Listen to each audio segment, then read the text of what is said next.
everybody. Welcome today to this version of Freedom Hub's working group. I'm your host, Jeff Cantor, along with Charles Frohman. We are being sponsored by your Freedom Hub, where all the disruptors like to hang out.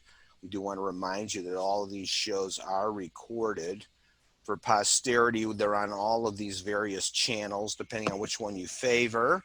Also, this top one is to register. So if you'd like to get notices on a regular basis about these forthcoming videos, please register there. This is a quick diversion to show you. This is the Freedom Hub's website, and then here's a couple of the locations where we actually have these videos archived. And as you'll see, goes back for a number of years, as it were. So there's quite a bit of stuff in here to see. I think you'll find some really great stuff that you'll want to share. We also happen to be on BitChute as well as on YouTube. Not as much. We just more recently started using YouTube, so we don't have as many videos posted there. And then also we do maintain a LinkedIn group, so we'd certainly like you to have you participate and become a part of that. So that's kind of where we're at for the moment, but let's start to dig in for today a little bit, and I'm going to let Charles do the honor here and explain who we're going to be hearing from. Sure, Jeff, and welcome, Steve. I met Steve sort of indirectly, like a lot of folks do online, and got him to join the advisory council for a nonprofit that Governor Gary Johnson was honorarily chairing over the last half decade. And anyone really deep in the libertarian politics and Austrian economics knows Steve as a very public teacher of that school of economics and someone who jealously guards what the school truly means. He's very connected with the George Mason folks, scholars across the country. And we wanted to do a webinar on the state of the School of Economics in the universities across the country and worldwide, because anyone really into politics knows that controlling education is a key thing. And if we don't give the students a chance to learn some really important fundamentals, it really has serious implications on policy and the future of our country and humanity. And so Steve is a professor at Ball State, where he is a distinguished professor for free enterprise. He's a blogger at Coordination Problem and Bleeding Heart Libertarians. He has a lot of books, including Hayek's Modern Family, it's a recent one. His article also that kind of discusses this thing today, the big history of this movement from Smith to Menger to Hayek. So we're excited to hear from Professor Horwitz, and maybe he'll even mention a bit about his explication of Rush, the rock group band, as a libertarian popular culture introductory vector for this economics. So there we go, Jeff. All right, boy, that sounds great. Well, Stephen, let's get going here. I'm going to stop sharing and give you control of the screen once again. So yeah, I'm very happy to be here sort of to talk about the present state of Austrian economics and sort of working with this title, Students Increasingly Want It. I'm going to kind of weave that theme in as I go. I'll talk for about 25 minutes maybe, and I want to leave plenty of time for questions. And you can certainly in Q&A ask me about Rush. You can ask me about the Detroit Red Wings. You can ask me about Diner Hash, all the other things that I love that aren't Austrian economics. But I do want to, so my outline for today, if we can get this, there we go, is to sort of give you a quick history of Austrian economics. I don't want to spend too much time on that. What I really want to focus on is sort of what's the lay of the land today? What does it look like? Where are Austrian economists? What are they doing? I'll say a little bit about about the content of Austrian economics. And then we'll talk about sort of, has it been successful? What does modern Austrian economics look like if we try to talk about its success? And in particular, we'll again focus as I go on opportunities for students. So that's the outline. My history begins where Austrian economics begins in the 1870s in Vienna. Karl Menger on the left there. Menger's Principles of Economics, published in 1871. Ironically, right around the same time that Marx is publishing Capital, and history, I think, has determined which of those two books had the better handle on good economics. But Menger writes the principles and shakes up the world of economics along with some other thinkers, and creates a distinctly what became known as an Austrian school, the Austrian School of Economics. That name was coined by their critics as a way to sort of lump them together. For a while, they were known as the psychological school, and a lot of that had to do with the idea in Menger that it was that value was subjective, and that people's knowledge and judgment was the key to understand the beginning of all economic analysis. Menger had several students and created in the turn of century Vienna the frankly sort of dominant, or at least one of the two dominant schools of economics at the time. It's interesting, I'll come back to this point later on. I think people historically have thought about that period as being in many ways the height of Austrian economics, and in some senses it was. The Austrians like Baumgartner were not only active academics, but were involved. He was finance minister as well as being involved in public life in other sorts of ways. And this sort of influence of Austrian economics and its liberalism was in many ways at a height in this period in Vienna. But today, in 2020, I would argue there are more Austrian economists than there ever have been. And in fact, I'm even willing to argue there might be more practicing Austrian economics today than the sum of all the Austrian economists practicing from 1871, say, to World War II, or even into the 1950s. That's how much the school has grown in the last 30 or 40 years. But it is, up through the 1920s, it is really centered in Vienna. What happens after that's a couple of things, and the biggest one by the 1930s, of course, being Hitler, which forces the Austrians into dispersion, particularly Mises, who both as a liberal and a Jew was certainly not Hitler's favorite economist. Mises escapes out of there. Hayek gets out of there. Hayek winds up in London, where he and Keynes are both at the same time. And Mises eventually, after a number of things, winds up in the United States, as does Hayek eventually by the 1950s. And so this sort of interesting migration of Austrian ideas in the 30s and 40s, which is still in Europe, though outside Vienna. And then by the 50s and 60s, Austrian economics is an interestingly and peculiarly American phenomenon with Mises and Hayek in the United States. I'll just make a quick point about the 30s and 40s in London. Of course, you know, Hayek and Keynes were intellectual combatants with very different views of the world. The Hayek-Keynes rap videos, which I assume most of you have seen, sort of point this out really well. But they were, despite that, they were friends. They, I think, both perceived themselves as trying to save liberal civilization against the horrors of war and fascism and even communism and all the rest. They had different ideas about how to do that, of course, but in London of the 30s and early 40s, they were in many ways on the same side, even as they differed profoundly on the things that we know about. So by the 1950s and 60s, Austrian economics has moved to the United States, and we can count more or less on one hand the practicing Austrian economists. In the early 1960s, there's really about five. We have Mises and Hayek. We have Murray Rothbard, we have Israel Kirzner, and we have Ludwig Lachmann.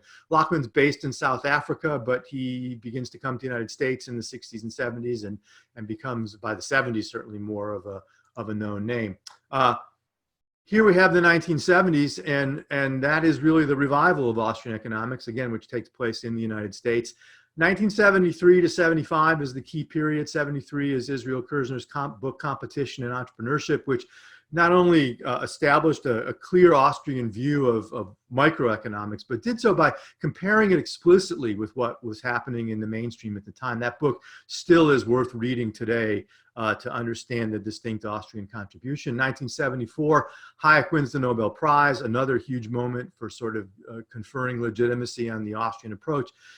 Within a couple years after that, the Institute for Humane Studies, which many of you may be familiar with, runs a couple conferences on Austrian economics. The attendees at those conferences many were grad students at the time. The speakers were Kirzner and Rothbard and Lachmann, and Milton Friedman was at one as well, the first one.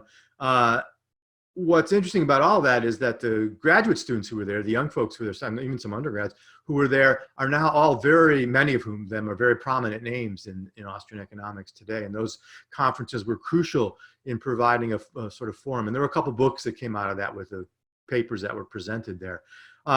By the 1980s, we begin to see the expansion of Austrian economics with PhD programs. NYU, of course, had a PhD program and continued to produce people. But the new programs at George Mason and then at Auburn University both began to turn out PhDs who were able to study Austrian economics in depth. The program at Auburn disappeared, the PhD program disappeared, and currently George Mason is the place where most PhDs who are trained in Austrian economics are being produced. But the program down at Texas Tech, which is run by or staffed by many George Mason graduates, is really turning people out. Of course, NYU is still around. West Virginia University has a really interesting PhD program. I wouldn't really call it Austrian. It's mostly public choice, but there's some Austrian influence there, and turns out some really good people. And so what we have right now in the early, not so early 21st century, are a couple places turning out PhDs in Austrian economics, and they're getting jobs and they're doing things. And that's really kind of what we want to talk about. What does Austrian economics sort of look like right now? Well, I think one of the most important things is that Austrian influenced economists. And I should say, for shorthand, I'll say Austrian economists. But one of the interesting things, and I'll talk about this actually in sort of in the next slide, is that what Austrian economics today is at least as practiced by the folks in academia, is a little bit broader, some might say thinner, than it used to be. And I think Austrian influenced is probably the right term. It gives us a kind of continuum of how strongly people are influenced by Austrian economics, with maybe folks like me at a fairly strong end and others not as strong. So I'm going to talk about folks who are Austrian influenced, and they are in positions of power and influence within the economics profession in ways that really haven't been seen again since turn of the century Vienna. They are editing journals. They are presidents of professional societies. They are at think tanks and other policy organizations. Austrian ideas are out there in the form of people with those jobs. And I think most important, aside from the sort of positions of influence, if we just count up the number of people who are at a variety of different schools, dozens of tenured professors now at schools ranging from PhD programs down to small liberal arts colleges to state universities, all over the sort of map of academia. And I think the important thing about that point, and I'm going to come back to this a little later as well, is that they're teaching students if we add it all up, by the thousands, if not more. And importantly, many of them have created centers and institutes with programs for undergraduate students. What we're beginning to see is sort of Austrians clustering up at universities, and some folks have been able to do this pretty successfully. I had no idea that my friend Sandy Akedo was going to be here today, but Sandy's program at Purchase College in New York is a good example of this. He's been able to hire a number of folks out of George Mason and other places that are doing this kind of work, and created this sort of cluster of faculty that's been able to offer programs for students. And I just moved to Ball State 3 years ago, and just recently got the grant money to create our Institute for the Study of Political Economy at Ball State. We have a cluster of faculty there, depending on how you want to count, perhaps as many as 8, 9, 10 that I think we would say are Austrian influenced. And among the things that we do for students there, we have a speaker series where we invite people in to give talks and to spend time with students to get into the classroom. Economists from all over the country, all over the world. We have summer research grants where we have students on campus. Unfortunately, we can't do it this summer. On campus doing independent research with faculty. We pay them, so we cover their opportunity cost of working at home. We have travel money for students. We have reading groups. Plus, we also have resources for faculty. I think that's important too. The faculty who are associated with the Institute are able to get some additional travel money and research money. So this kind of money, some of which comes from places like the Charles Koch Foundation, but other folks are contributing to this too. Our money actually is mostly from the Menard Family Foundation. Some of you live in the Midwest will know Menard's Home Improvement. They have donated the bulk of the money to finance our program at Ball State. But there are dozens of these. The Koch Foundation supports programs at something like 200 different colleges. But if we even just focus in on the ones that involve Austrian influenced economists and these sorts of things, there are dozens of them now across the country, and students have the opportunity to get involved with those things in a variety of different ways, from very sort of light touches to much more in-depth involvement, doing summer research, writing papers with faculty, traveling to professional meetings and presenting their work. We now have an undergraduate paper prize as part of the meetings, the Society for Development of Austrian Economics meetings every year. So those things I think are really important as we think about how Austrian economics is becoming accessible to, particularly to undergraduate students, and sort of the demand by students to get to work with those faculty. I did want to say a little bit about what Austrian economists do these days. As you can see by my first bullet, it's not what you see on the internet, that's for sure. I'm happy to talk about this more in Q&A, but I think the internet has distorted what Austrian economists, let's put it this way, practicing academic Austrian economists do in ways that aren't always very helpful in forwarding the school's ideas. But I don't want to say too much more about that. I want to sort of emphasize what in fact people are doing.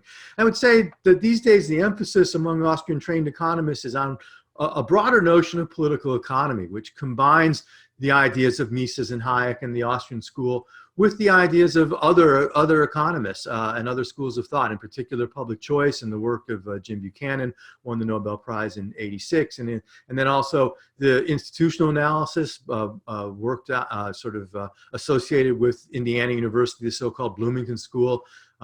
Indiana is becoming quite the hotbed of sound economics and good libertarian thinking these days. And Elinor Ostrom, who won the Nobel in 2009. And so sometimes I like to think of this as the three Nobels approach of Hayek, Buchanan, and Ostrom. And I'd like to think that Mises would have won a Nobel Prize had he lived longer. He died in the early years of the economics Nobel Prize. But if we think Hayek, Buchanan, and Ostrom, it's a combination of those three and their ideas that really fuel Austrian economics today.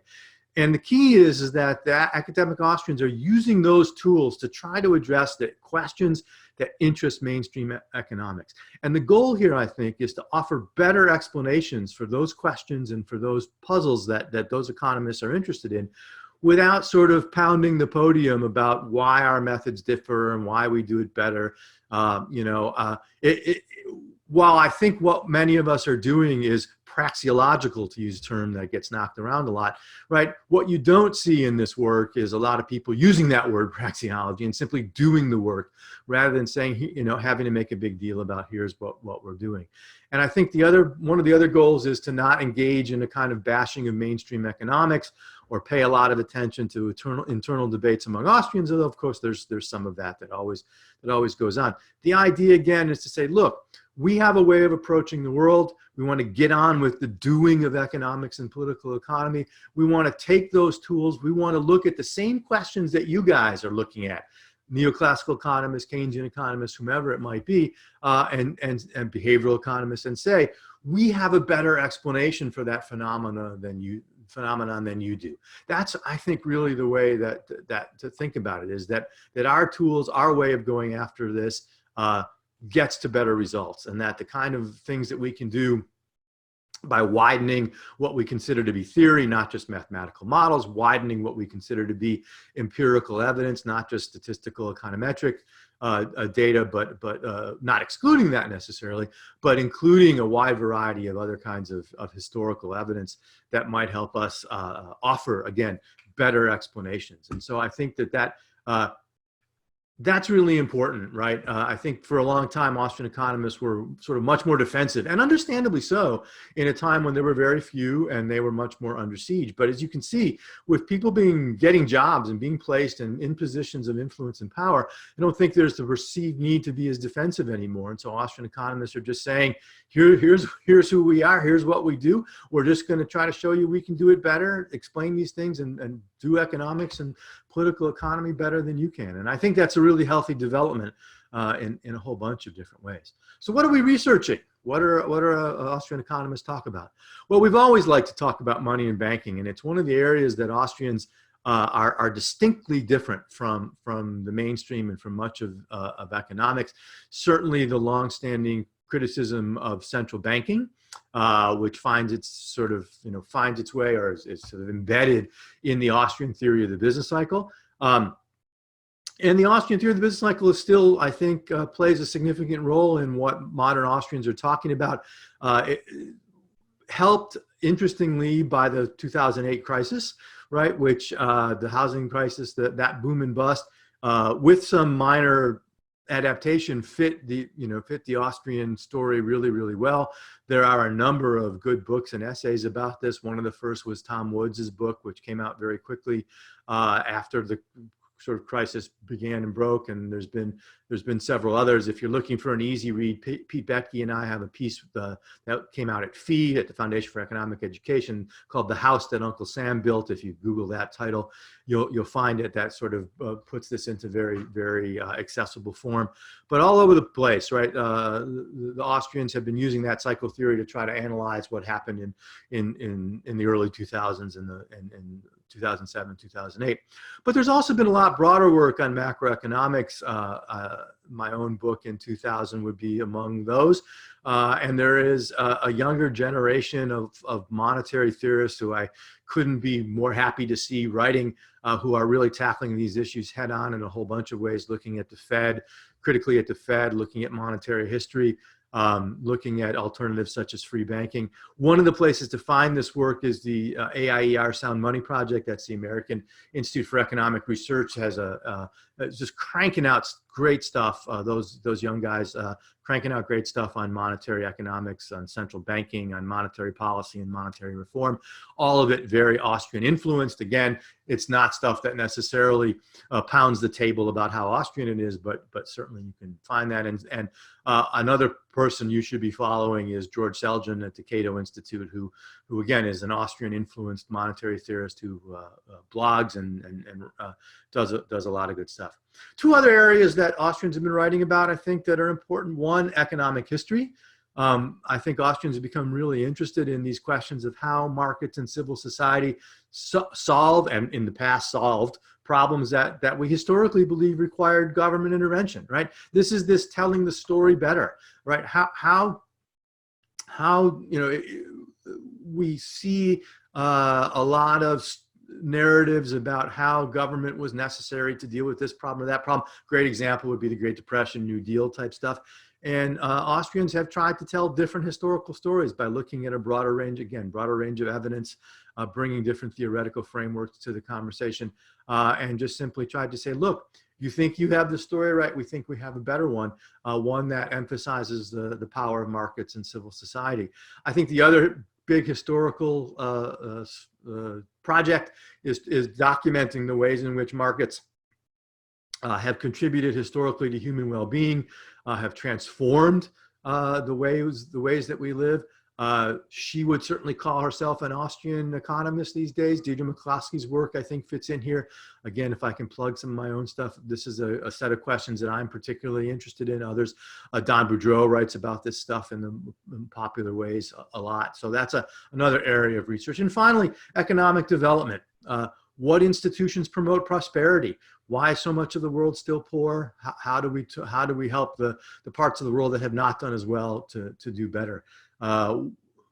What are the ways in which markets and other voluntary communal enforcement mechanisms that mimic markets can improve life in those places? And why has the state, why has sort of socialism imported from Europe, as I like to call it, so harmed economic development in so many parts of the world? And these are, I think, questions that Austrians with this broader look at economic institutions have been uniquely positioned to address. So those are the kind of things that are interested. And I should say that this is not an exclusive list. There are lots of other things that Austrians are writing about these days, but I think this is a pretty good, gives you a pretty good sense of where the interest lies. In particular, I guess the one other thing I might have mentioned is sort of kind of spontaneous and emergent order stories. how self-enforcing contracts emerge, how various institutions emerge to solve these various problems through these spontaneous order, emergent order processes. And so all kinds of interesting work being done there. So has this been successful? Right. One of the things that drives me crazy, both as an Austrian and as a classical liberal libertarian, is our critics who make it seem, particularly on the radical left, who make it seem like we've taken over the world, right? That somehow libertarian ideas are running rampant in Washington. You know, I mean, what is that? How is that even possible? Or that Austrians somehow have corrupted the economics profession. You know, my first reaction to that is, I only wish, right? I wish it were true. It's clearly not. And that said, though, I do think that Austrian ideas have influenced policy more than we might think. It's a hard case to make in a world of $25 trillion of debt and you know, the Democrats proposing another $3 trillion in spending. But I do think there's been changes both in two areas I'd point to. One is competition policy. If you look back at what antitrust policy looked like in the 1950s and 60s, it was a disaster. And Austrian influenced ideas, as well as stuff out of the Chicago school, have really transformed that area. And antitrust is much weaker than it used to be. Still too much power there, but much weaker than it used to be. And I do think Austrian ideas owe some to that.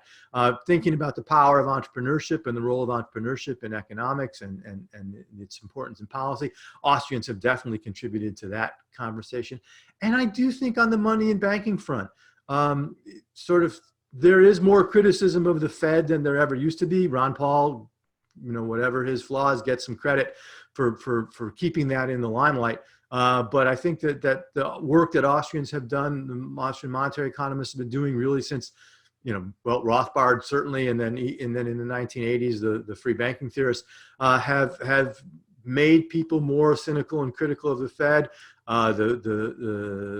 Whether it's, you know, really reined in the Fed isn't clear, but there's more talk about auditing the Fed never would have been possible, I think.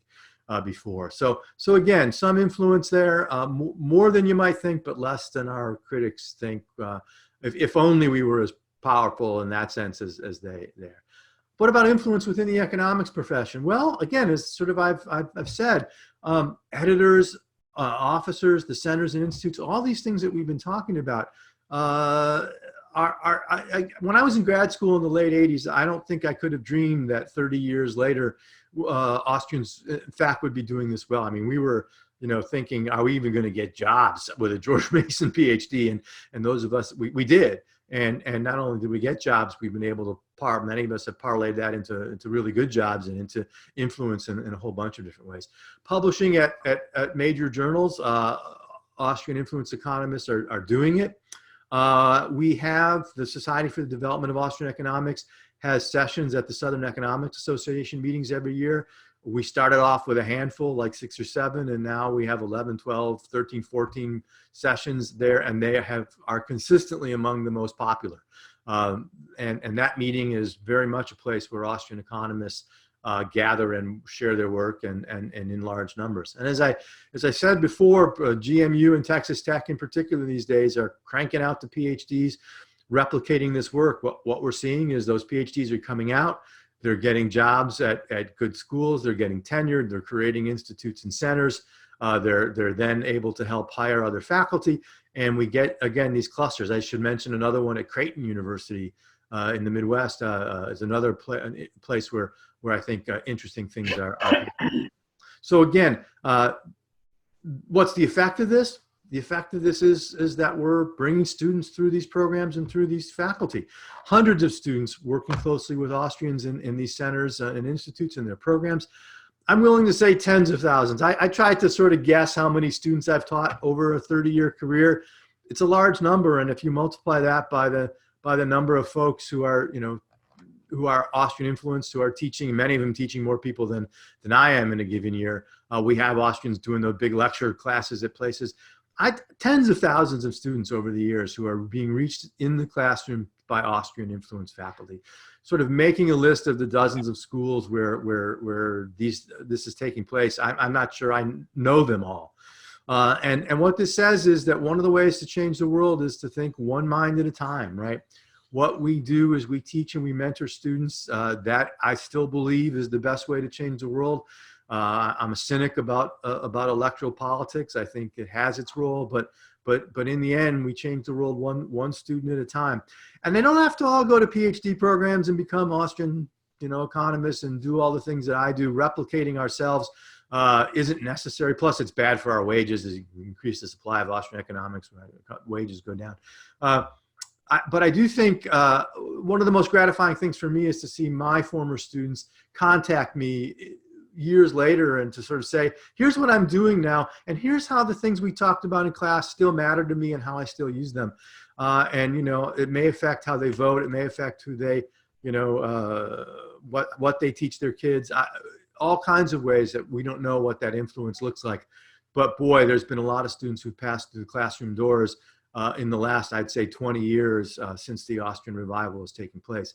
And if that's what we care about, if what we care about is, as I think Charles said at the beginning, is influencing young minds in ways to think more critically and more carefully and more accurately about economics, to think, to recognize and value economic freedom more highly, I do think that there's a real success story to be told about Austrian economics since the 1970s. And it's an amazing one, and one that I think shows no signs of slowing up.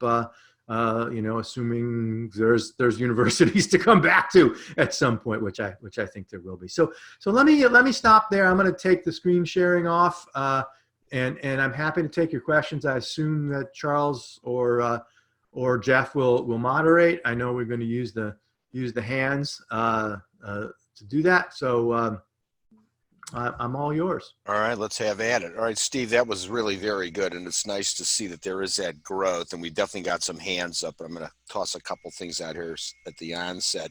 One, when you made that comment about changing the world, kind of one person at a time, that is what it is in the end. And what's encouraging, I've had the luxury of being at Freedom Fest in Vegas over the years, and there's always these young kids that come from like Students for Liberty or whatever from around the world. And to hear what they have to say is such an exhilarating thing, because when everything seems dismal here, and then you hear these young kids from, like, I'm from Brazil and I'm from wherever, and they're saying all this fantastic stuff, you go, the future of the world's pretty bright. Yeah, let me make one quick point there. I was focused on Austrian economics. If I was doing the talk about sort of libertarianism more broadly, the very first thing I would have mentioned would be Students for Liberty, which I think has been the most, among them, if not the most amazing development of the last 15 years, and especially its global reach. It is one of the most amazing things is to get the kids from Brazil. It's interesting you mentioned Brazil because they're some of the most radical, but also from Central and Eastern Europe who've lived under this. Especially a decade ago, it was amazing to see them coming to these ideas in really powerful ways. Yeah, and I just myself certainly just so exciting to see. But let me ask you a quick question before we open it up. On Congress, who no one in there seemingly understands how economics works to begin with. And so as we've gradually shifted and grown, just in general, like you're describing, but then like a COVID and some outlier appears, and it seems like, they react in a way that just sets us back so far. How do we recover when these outliers periodically pop up in the world? Yeah, it's, the joke this time was there's no libertarians in pandemics, right? And that was the same joke that there was in 2007, 2008, right? I used to joke there, that there's no Austrians in a financial crisis, but it turns out there were, right? And there were, but sadly, most of economists in 2007, 2008 reverted to their old Keynesianism, and here we have in COVID, Congress reverting to its old, if we spend enough money, we'll solve the problem. I'm of two minds on this. One, I think under the current institutional arrangements in politics in the U.S., it simply pays in terms of votes and power to do the same old things, right? It's very hard to be an Amish or even Ron Paul when he was in office. It's hard to do to be different in that way. and you have to have the right conditions and the right constituents to make it happen. And I think the answer here is it just takes longer to change political institutions, but the only way you can do it is one mind at a time. You're not going to change the behavior of politicians until you change the rules of the game they operate under. And that means changing ideas, and that means influencing minds in the ways we've been talking about. And some of those folks are going to have to get their hands dirty and get into the political world in one way or another, and hopefully change those institutions. But that's you can't make those changes until you've got a broader social change and a broader consensus about what the good society looks like. Well, like you said, in the end, the politicians follow where the people go. That's right. That's exactly really what it is. Okay, well, I see we've got a hand up here with Sandy. So he wants to chime in a little on your comments.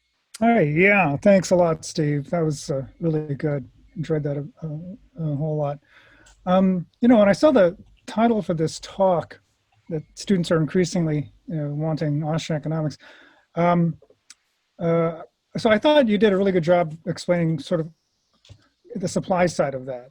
That is, there are more professors, and the job you've done and Pete's done at GMU and so forth, in seeding scholars and teachers. And so naturally there'll be more students if there are more teachers, right? Just that would sort of make sense.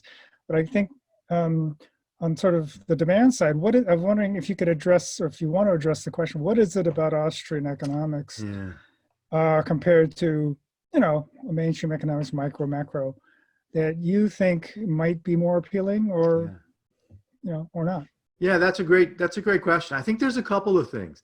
I think the ways in which Austrian influence economists situate economics within the broader world of ideas, the broader disciplinary world. If you take an economics course from a GMU or a Texas Tech PhD, you're not going to get a narrow technical sort of presentation of economics.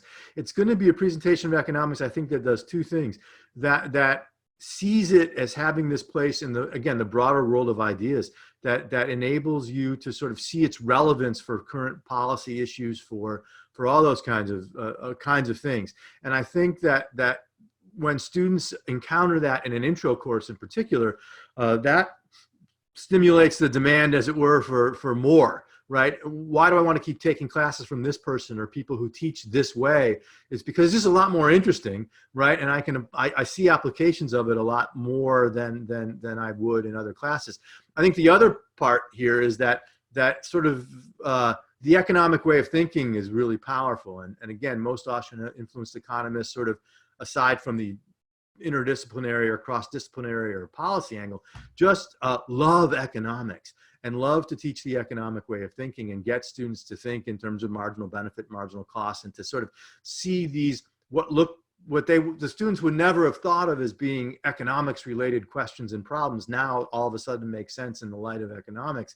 And I think that part of it, as well as the sort of to the degree that what Austrian economists are presenting in the classroom is a kind of a counter narrative to things that they're learning in other courses, gives young people this sense of sort of a certain cachet, right? Like they're up with their friends eating pizza, talking politics, and the kids who've taken econ courses from Austrian trained faculty are kind of like, no, you think you know what's going on, but here's a different way of thinking about it. And there's a certain sort of adolescent cool that goes with that, I think is important too. But I do think the key is that we're presenting economics in a way that I think students just find much more broad, interesting, and attractive than sort of being in class and solving endless sort of mathematical and graphical problems all day long. Again, that's part of what we do, but it's not the emphasis, and I think that makes a big difference. That pedagogy makes a big difference in students wanting to take more. I should say, I think most students encounter us the first time quite by accident, right? But after that, there's intentionality there once they've had some exposure. I see that Chris has his hand up there. Can unmute? Wait, I have to unmute you. Hold on one quick second. There you go. Right. Well, my question is that you're about to see the greatest, I guess, test tube for economics over the last 3 decades in opening up the economy. Isn't this sort of like a fresh start? And part of that fresh start clearly is a dramatic change in supply chains, basically a reshuffling of the deck. From your standpoint as an Austrian economist, isn't this the best of all worlds? Well, I don't know if it's the best of all worlds. As you say, it's an interesting little, well, not so little, an interesting sort of, I don't know if experiment's the right word, but an interesting phenomenon to sort of watch unfold. And to sort of, I mean, I think one of the things we've learned already is how quickly markets can adjust. I mean, we all know the stories of the distilleries now cranking out hand sanitizer, GM cranking out ventilators. That's kind of flexibility and so on that markets have has been really much on display as markets have tried in ways that they've been able to respond to this crisis. How they and I think we're already seeing creative responses in places that are opening up. How are they going to handle the need to engage in social distancing and so on? And I think the point about supply networks is an important one too. How, you know, all of this is going to take place at decentralized local levels based on local knowledge, based on people's, you know, perceptions of what's going to work and what's not going to work. And we're going to hopefully see markets pull this off in a way that really does demonstrate their power. I guess one other point, we're talking about sort of that current events thing. I think one of the other interesting things is while we've seen a lot of, you know, really problematic expansion of government power, we've also seen many people recognizing the folly of a number of regulations, particularly in medical care. As I think some of you know me know, I'm a cancer patient these days, and so I'm watching with very careful eyes what happens in the medical world, and I see it up close all the time. And sort of eliminating these restrictions on where doctors can operate and all these kind of silly regulations that have been in place. Hopefully, we get rid of certificate in need as well. As a recognition of things that Austrian economists and others, you know, sort of classical liberal economists have been saying for a long time. So I think that's another place to watch as we reopen and restart to see where things happen. But you're right, Chris. It's a fascinating little moment to see how well markets perform. Last thing I'd say about this is markets aren't going to do this perfectly, but markets are never perfect. The question is always as compared to what, and as you know, as clunky and as whatever markets can sometimes be, they're still better than all the alternatives. When you're mentioning that, you know, it's interesting, we're in the medical side of things, that they're suddenly waiving some of these licensure requirements to work in other states. And it just goes to show the folly of that stuff, that you're willing to waive it. Why do we even have it? Right. And if the point of those was presumably to protect people from getting harmed, why would you waive them in the middle of a pandemic? That clearly suggests that it's not about harm, right? It's the epitome that this is folly, when you're willing to give it up when you really need to. Yep. Guy, I see you got your hand up.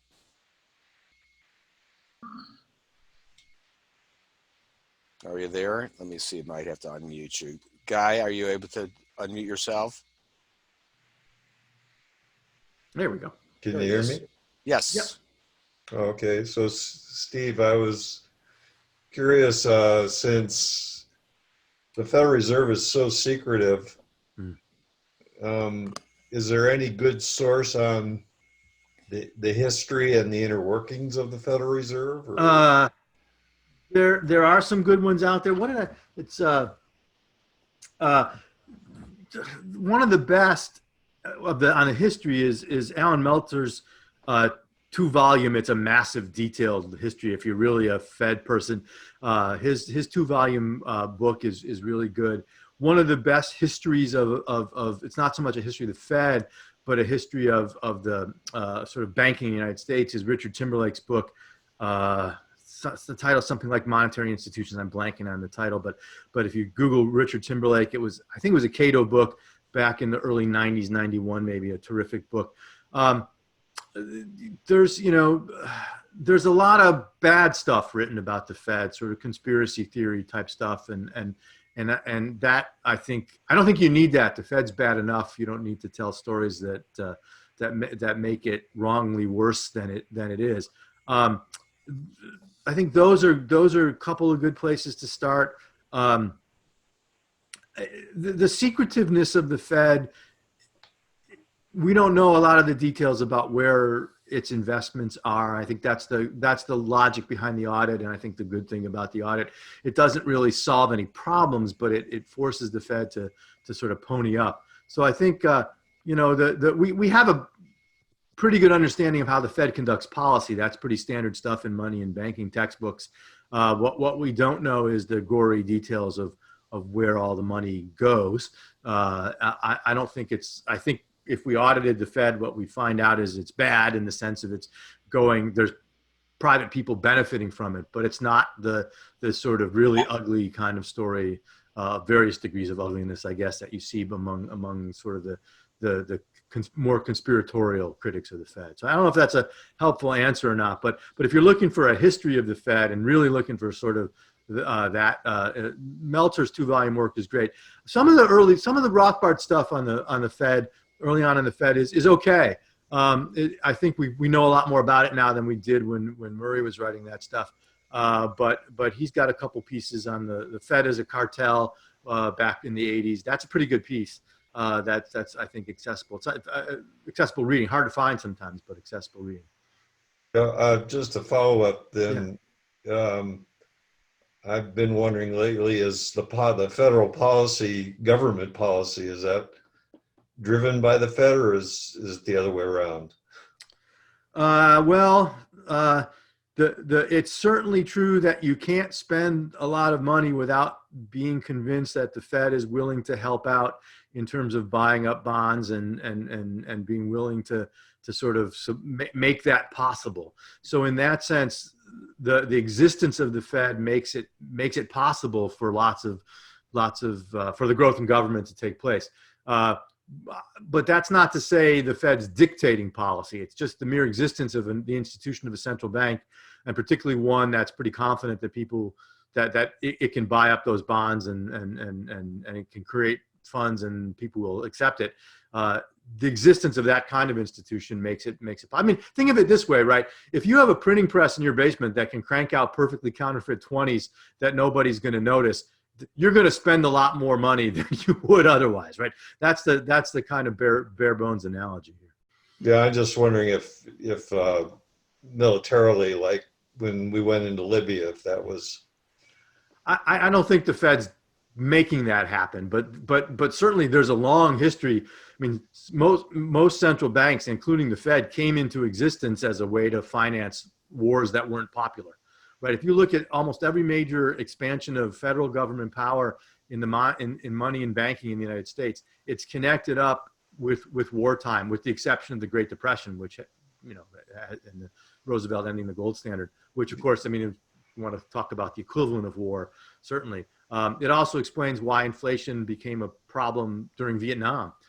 Unpopular war. Nobody was going to buy Vietnam war bonds, that's for sure, right?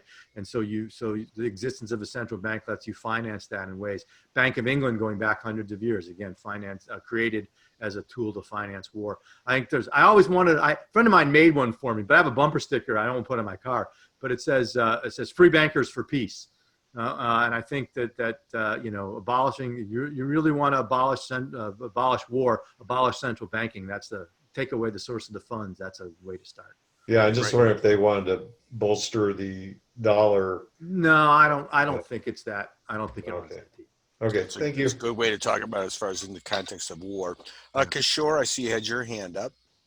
Yeah, so what I found most intriguing about your talk was the intersection between institutional economics, Austrian economics, and public choice, which is kind of rare because I was interacting with the San Jose Department of Economics, which has a very strong Austrian. Yes, I should have mentioned them too. San Jose State, yes, another place with a number of. Yes, I was kind of surprised you didn't mention them. Yeah, no, I should have. So that angle was missing there, which I find kind of curious because, as a economic columnist, to start with in India, I found it very useful to read about this cross flow of ideas between these three fields. There and because a lot of the economic policy discussion is around market failures. Right. And over the last few years, I've been an administrator of a group on Facebook on medical economics. There again, it's extremely instructive. So I want to find out more from you, like what is the evolution of this cross flow of these ideas, which are the good departments for that, Well, and really medical economics. I think the best, I mean, what's happening at George Mason is really the best place for the crossover of those ideas. I think it's a very explicit part of their PhD curriculum is to think in terms of all three of those. But I do think, that's the place. I think there's a lot of people who have, who were trained there in the past who are now at other institutions. I mean, my work doesn't have a lot of the Ostrom stuff in it, but some. Good hunk of public choice, and then mostly Austrian. So I think there's a lot of people out there who are bringing all those tools, all of those analytical frameworks into the conversation in important ways.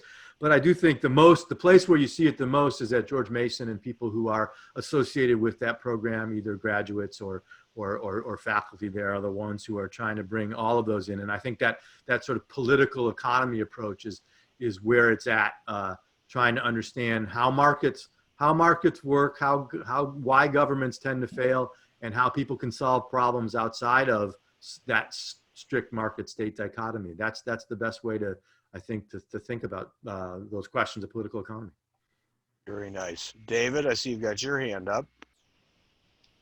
Steve, I'm with Roads to Freedom Foundation in Omaha. Mm-hmm. And we're about mentoring entrepreneurs and fostering entrepreneurism in general. For us amateur praxeologists out there of all ages, and I'll be 80 this year, but particularly for our students, what is one book you would recommend to build our praxeology skills? I'm going to recommend a couple of links to you. I did for Liberty Fund, I did two little columns. One was on the best introductory books in Austrian economics, and it just depends on exactly what you're looking for. One of the best, my friend Howie Bacher has a book called Free Our Markets, it's a little more policy oriented, but has a really good section, the sort of theoretical framework section, introduces some core ideas in Austrian economics. There's some other books out there. Gene Callahan's book, Economics for Real People, is another good one. Those are good introductory books to Austrian economics. And I had another post there that was more of the sort of advanced books in Austrian economics. I was supposed to be 5, but I named 10 because I couldn't help myself. If I remember, I'll send those links to Charles and Jeff and let them sort of pass them on.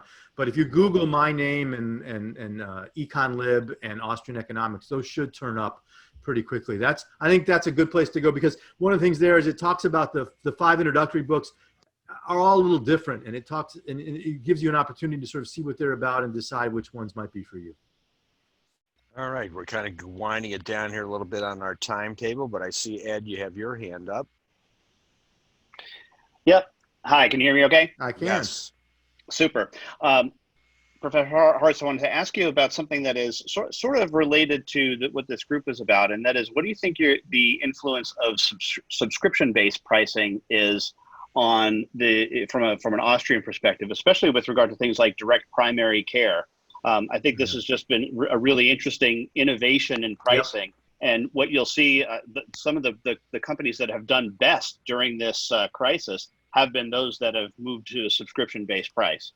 Yeah, I'm not sure there's a particular Austrian, perspective on that. Other than to say, I think it's a really good example of entrepreneurship, right? Of sort of thinking differently and seeing an opportunity to profit by restructuring a pricing model. And I think the subscription-based medical stuff is a particularly interesting innovation in the face of the sort of worst of all possible worlds that is the American medical system. So I think that's fascinating, and I think you know, from a consumer perspective, it has some real advantages. It's interesting to me to sort of think, I know this is not something I thought a lot about. So it's interesting to me to think about what sorts of industries it would work best in and what sorts of industries it doesn't. But yeah, I think it's a great entrepreneurial innovation. And one that has shown itself to be successful in a bunch of different ways. And I suspect if we were to free up the healthcare market, we'd see that model become much more widespread. Yeah, it's just interesting because it's similar to the notion of you can't distinguish the cleanliness of the restaurant from the preparedness of the food, and because that the whole value is completely subjective in what the customer is perceiving, not any one individual thing. So, That's all right, right. thanks. Yep. Super. We got time for one last question. Charles, are you there? I am. Steve, in the effort to help recent graduates in free market Austrian economics get jobs across the country, the question, I'm just curious, are there a few bastions, big schools that just will not hire Austrian economists? You know what I mean? Yeah, a few would be an understatement, right? I mean, one of the problems in economics is you have to be at a top school to get a job at a top school. And so I think, you know, I don't think you're going to see as much as I don't think you're going to see Austrians at Harvard or Yale or MIT anytime soon. And that's a problem, because if you really want to, you know, that's where the levers of power really are. So I think, you know, in the same way that we think about innovations like Uber working around regulations and working around structures of power, and just saying we're going to innovate, and even the subscription-based stuff, right? We're going to just innovate our way around the power of the state.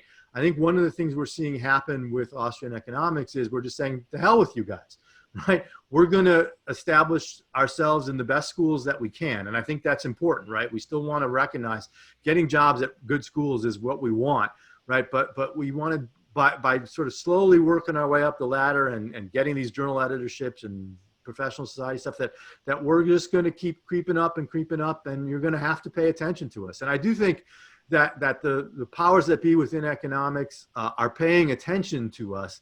They're not hiring us at the top schools, but they're paying attention. And I think it's, you know, at some point there'll be a breakthrough. Somebody will get a job at a really good school, and maybe we'll change that. But it's very hard, even at my place, with the number of people we have, right? You know, there's folks in my department who are you know, don't want to hire any more of us. So that's the constant battle. It's the hardest battle. Is the hiring and search process is the hardest one. Very good. Well, before we kind of wrap things up, we had a couple people asking where to be able to catch these videos, and the ones we did just the other day. So again, these are the links. They are case sensitive, and they are posted typically on every one of these episodes. So here somebody was asking about Dave of last week, and here it is amidst all these others. So Steve will be on there too. So Steve, I really want to thank you for today. That was fantastic. My pleasure. And I would tell folks, if they want to keep up with me, the best place to do that these days is Facebook. I'm right near the friend limit, but you can always follow me. Most of my posts are public, the ones you want to know about anyway. So that's one of the best places to keep track of what I'm doing. And I have a public figure page as well that I post links to articles and videos and stuff on too. Excellent. Thanks again. My pleasure.